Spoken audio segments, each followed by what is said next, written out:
Hello, YouTube. I am Sam YJ Morgenstern. I come from a world not too far from yours. These are my adventures in time as the apprentice of Merlin. Welcome to the very beginnings of Chinese history. Many civilizations begin on rivers, and China was no exception, being born on the banks of the Yellow and Yangtze rivers.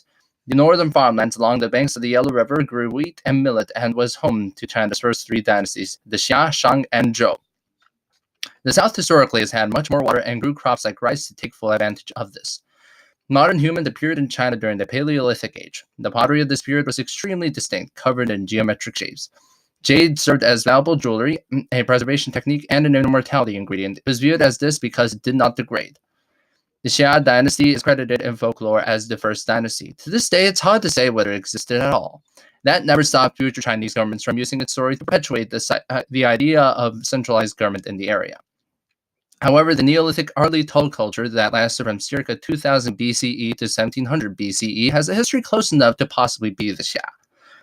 This culture is defined as a trading power and centered in Henan province along the Yellow River. Living near the Yellow River, they had severe flooding problems and survived through dikes. The dynasty was supposedly founded after the reign of 5 heavenly emperors. The Emperor Shen appointed Yu of the Xia family as his successor. Yu managed to control a particularly crazy flood of the Yellow River.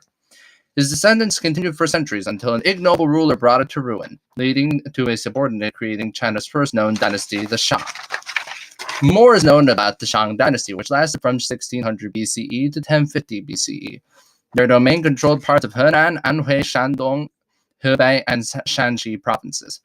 The Shang were known for chariots, intricate bronze crafting, and oracle bones. Chariots found in Shang tombs have spoked wheels, suggesting contact with steppe nomads of the West and that they were prized possessions of the nobility. Oracle bones were taken from turtles and held over fire until they cracked. The cracks were interpreted as the will of the gods. These cracks became records and the foundation of the Chinese language. Gender equality existed in the nobility, with the best example being Lady Hao, one of the many wives of King Wu Ding, who lived around 1200 BCE. She was a celebrated Shan commander, leading thousands against the Qiang, Fu, Fang, and Yi cultures. Human sacrifice was also a Shan custom, as shown by 16 skeletons being found in Hao's tomb. They were likely servants chosen to fall into the afterlife. Their calendar was also quite intricate, made of 10-day weeks and having the weeks grouped into 60-day cycles. The Shang ruled until, according to legend, an ignoble king was overthrown and the Zhou dynasty was established. The Zhou began as a frontier culture to the west and absorbed the Shang around 1050 BCE. The dynasty is typically split into two periods, the Western Zhou and Eastern Zhou. The state was stable, with its kings Wen and Wu forming alliances against the Shang and defeating them. Beautiful bronze crafting continued alongside chariot warfare and human sacrifice. However, human sacrifice did decline during the Zhou. Chinese poetry also dated back to the Zhou. This dynasty is also known for inventing the concept of the mandate of heaven. This concept dictated that the families and kings only retained power so long as they remained virtuous and obedient to heaven.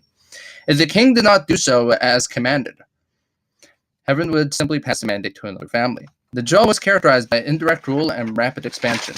The new conquests were overseen by close family friends or relatives. This meant that the government was becoming increasingly decentralized, and army control drifted farther and farther away from the king. Finally, few defended the king when several disgruntled Zhou vassals and Rong tribesmen attacked in 771 BCE, killing him. One of his sons replaced him and moved the capital east to Luoyang, entering the Western Zhou period. Eastern Zhou and more will be covered in the next episode. Sources are in the description, and don't forget to like, comment, and subscribe.